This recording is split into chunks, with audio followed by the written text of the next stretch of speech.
Hey, what's up guys, Sir Emanon here, bringing you to today a brand new updated Lunalight combo video, as well as a preliminary build that I'll show you guys later on. So this is actually going to be for a spicy Kali Yuga combo that is brought to you by the new ban list that unlimited the Phantom Knights Rank Magic launch. I have no idea why they brought this card back, or at the very least didn't hit Curious. Yeah, just the fact that this card is back in the game allows you to do really unfair things, even without Azathoth. So yeah, let's just go ahead and get into it. So there's actually a couple ways to do this combo, but basically any way that you can get into Curious plus a rank 4 allows you to perform this combo, which allows you to summon Kali Yuga on your opponent's turn. So for the sake of simplicity, I'm just going to do Kaleidocheck, Tiger, and any Dark Extender in the game. It could be a Danger, it could be something like this, Luna the Dark Spirit. You could play like Phantom Knight Shade Brigandine, you can play like Time Thief Winder, you can play Destrudo. Most main deck extenders, this should be fine as long as they are dark, and different from Winged Beast or Beast Warrior. So with that being said, let's go ahead and get right into the combo. First off, you're going to start off with normal summoning Lunalight Kaleidocheck. As always, we're going to use her effect to send a copy of Lunalight Yellow Marten to grave. Next up, we're going to scale Tiger and use her effect to bring back Lunalight Yellow Marten. Pretty self-explanatory. Nothing too weird here. This extra deck is going to look a little bit strange. But yeah, we're going to go ahead and overlay into Raid Raptor Force Strix. Obviously, since Azathoth is no longer legal, we're not really too safe under hand traps. But if you have just one more extender, or just have a slightly different variation of cards, for example, if you have Perfume instead of Tiger, you can easily just go for an Appaloosa after you're Curious, and then you're pretty safe under most circumstances. So yeah, we're going to go ahead and detach from our Raid Raptor Force Strix, specifically the Yellow Marten, to search ourselves a copy of Blackwing Zephrys the Elite. Next up, you're going to use Yellow Marten's Graveyard effect. That's why you have to detach it, of course. If you remember the old school combos from back in like August, that big 2-card combo video I made, you always had to detach Marten. But of course, we're going to bounce our Tiger to special summon the Marten right back. Then we are going to link to, oops, that's not where that goes. We're going to link to for a copy of Barricade Board Blocker, which you will use to discard the Zephrys that you just added back to your hand. Normally, that would obviously be discarding something like Serenade Dance that you got off the Marten when you used different Yarla, but we're not playing Yarla anymore since Azathoth's banned, of course. But we're going to go ahead and rescale our Tiger and bring back Kaleidocheck. Check and send pretty much anything you want. Not really super consequential for this particular combo, simply because we already have enough Lunalight names in circulation, so you don't really need too many more, but if you want to send Marten for follow-up plays, it's probably a good idea. Next up, you are going to summon your Dark Extender. Luna the Dark Spirit works in this case because you have a Force Strix that's free to go ahead and banish. But if you have like a Danger or a Destrudo or anything of that sort, you can go ahead and summon those. So yeah, now we have a machine. Sorry, I said Winged Beast earlier, didn't I? It's machine actually, Beast Warrior, and any other typing in the game that you need to perform this Curious play. Technically, if your extender is level 4, you could just use Zephrys, and then Zephrys is a different type from Barricade and Lunalight Kaleidocheck anyway, so the extender could be level 4 if you wanted to, you know, do it in that fashion. But you're going to go ahead and make Curious regardless and send a copy of the Phantom Knight of Silent Boots to the grave. And then you are going to mill 3, of course, but for the purpose of this combo, I'm just not going to do that. The only card that you really care about milling is the Rank Up Magic spell itself, which we are going to search. If that happens, then it does definitely kill the combo, but chances are pretty low, and that didn't really stop us from playing just one back when we used to play the Phantom Knights Rank Up Magic launch about a year ago. Shoutouts to that deck profile. This is bringing back all the memories, as you guys can probably tell. But anyways, we're going to use our Zephrys Engrave now to bounce our copy of Lunalight Tiger back to our hand and take 400 damage. Then we're going to rescale our Tiger and bring back any Lunalight of choice. And here's where things get pretty interesting. You're going to overlay your 2 level 4 monsters into a copy of Utopia Double. This actually is not used for OTKing. We're actually going to perform a pretty solid combo with this card. So we're going to use Double to add Double or Nothing, and then we're going to overlay a copy of number 93 Utopia Kaiser on top of this Utopia Double here. So what this card does is that you can detach, or actually it doesn't detach for cost, but you can summon any number of rank 9 or lower number monsters that have different ranks from each other with 3,000 or less attack, up to the number of materials with different names attached to this card, but their effects are negated, and then you detach a material. So what you're going to do is you're going to activate your Utopia Kaiser, summon your Big Eye, number 11 Big Eye, it's a rank 7. The other number monster that is a rank 7 that's a dark is a Diablosis, the Mind Hacker, and that's a prize card, so I'm going to use Big Eye because I don't own prize cards, weirdly enough. Then you're going to detach from Utopia Kaiser. So the monster's effects are negated, and you cannot special summon for the rest of this turn, and your opponent's battle damage comes halved, but that doesn't matter because it's the first turn, of course. So yeah, basically you're just actually going to set your rank at Magic Launch here and end your turn. Then when your opponent enters the main phase and performs their first action, you can go ahead and chain the Phantom Knight's rank at Magic Launch to go ahead and overlay for DDD Duo Don King Kala Yuga, and then attach the rank at Magic Launch as material. So because of the way that this card is worded, it's like Azathoth and that doesn't start a chain. So as soon as this card is summoned, everything else on the field is currently negated, and other card effects cannot be activated on the field this turn.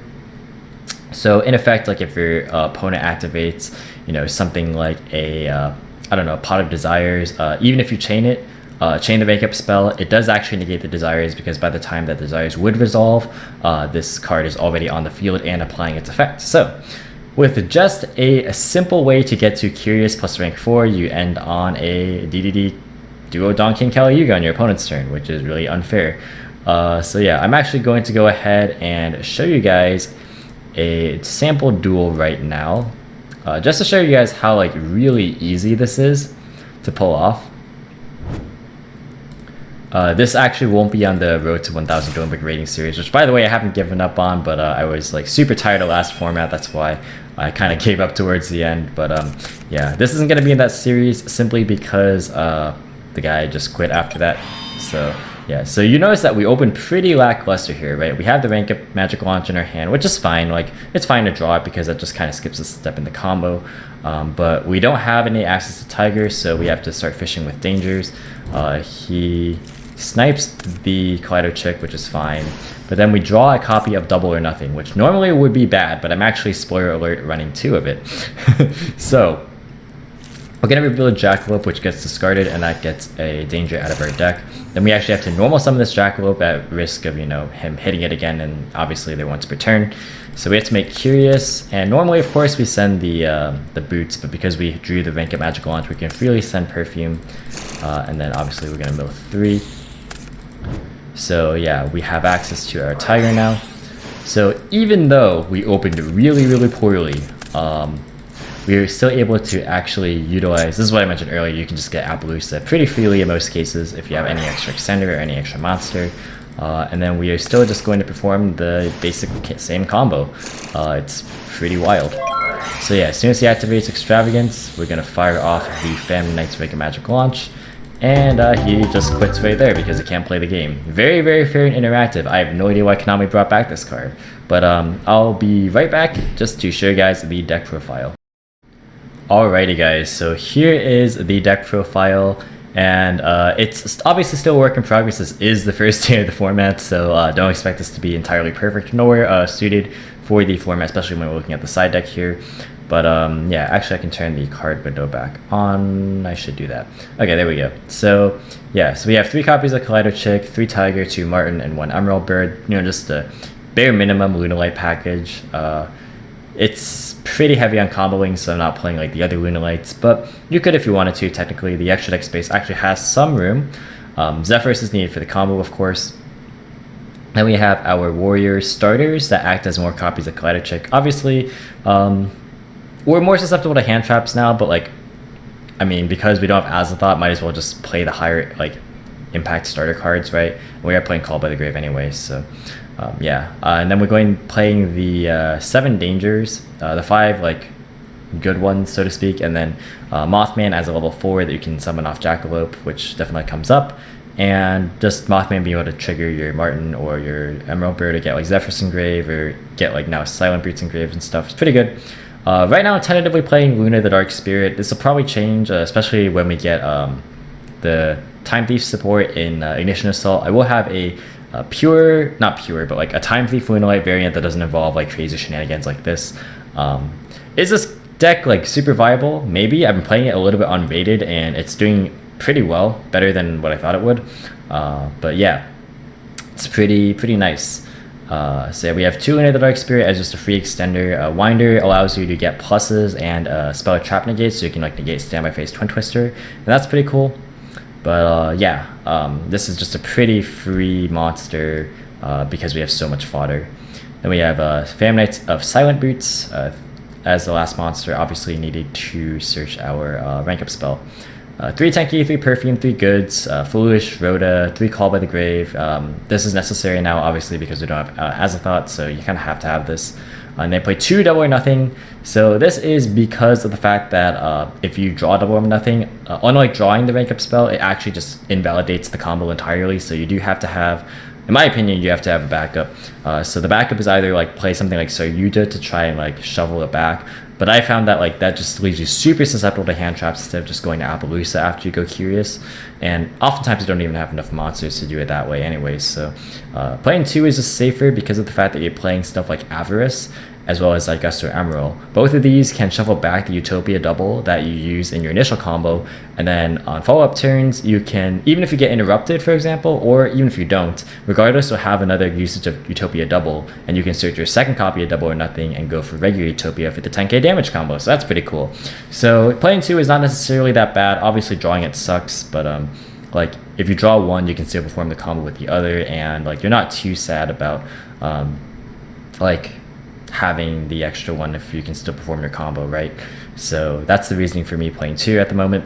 Pot of Avarice is like really crazy in this deck. Obviously it's not a starter card, but like, I mean, just digging for the pieces in the late game is pretty nice.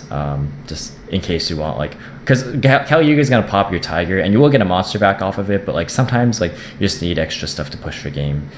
Especially if you make Appaloosa with Kali Yuga, because when you summon Kali Yuga, Appaloosa gets negated, so its attack goes back to 0. So that's pretty important to keep in mind. So you just need sometimes just extra damage, because Utopia Kaiser will be in 5,000 attack, but I can't attack directly because of Utopia double, so you just need more monsters. We have the rank up spell, of course. Lunalights Serenade Dance, shouldn't need too much explaining there. And then playing a copy of Fam Knights of Shade Brigandine. There were a couple games in my preliminary testing just now where I've actually missed this card.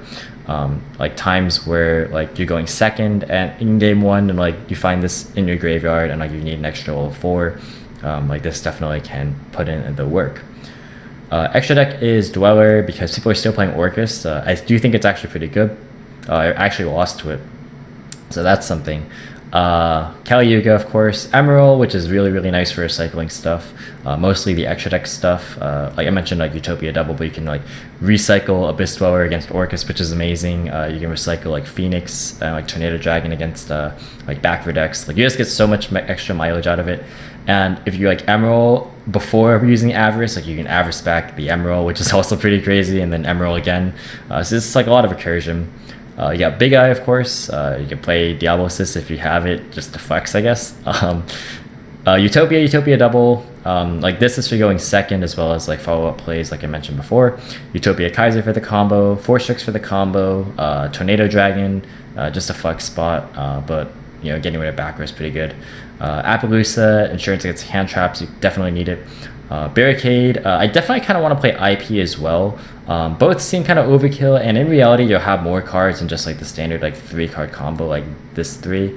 Like you'll have more, so you won't need to like pitch the Zephyrus in a lot of cases, because you'll have stuff like perfume and goods or like dangerous to help pitch, but like it's safe to have it, because like sometimes when you're getting to Be Rude, when you have Curious plus like the monster before going into Appaloosa, like people might need to be really there. So having IP will allow you to, in a lot of cases, if you have another extender, like you'll be able to go into the combo anyway, because the token plus whatever extender will allow you to go into IP, and then you have Zephyrus and Graves still to be able to do the full combo. So that's pretty cool.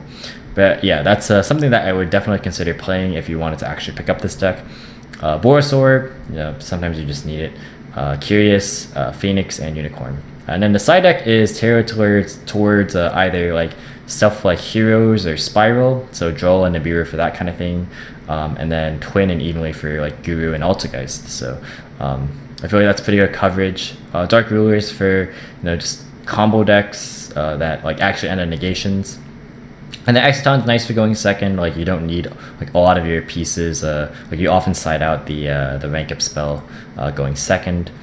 So you just, and like the Kali Yuga, like, or the Utopia Kaiser, like you could actually put more extra deck stuff. Like Kali Yuga, Utopia Kaiser, and Big Eye are all pretty useless going second if you are in a sided game and you have this sided out. So probably like you could consider playing like other board breakers, maybe like Nightmare Cerberus or Firefighting Dirimadol, stuff like that. But I figure like a Dark Ruler combo with Exciton Knight is pretty good at just clearing boards. Pretty self-explanatory.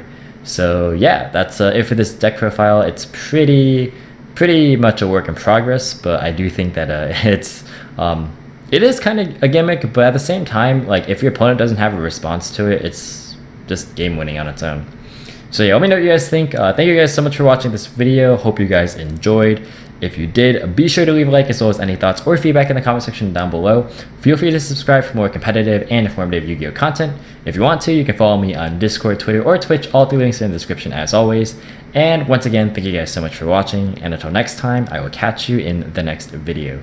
See you guys.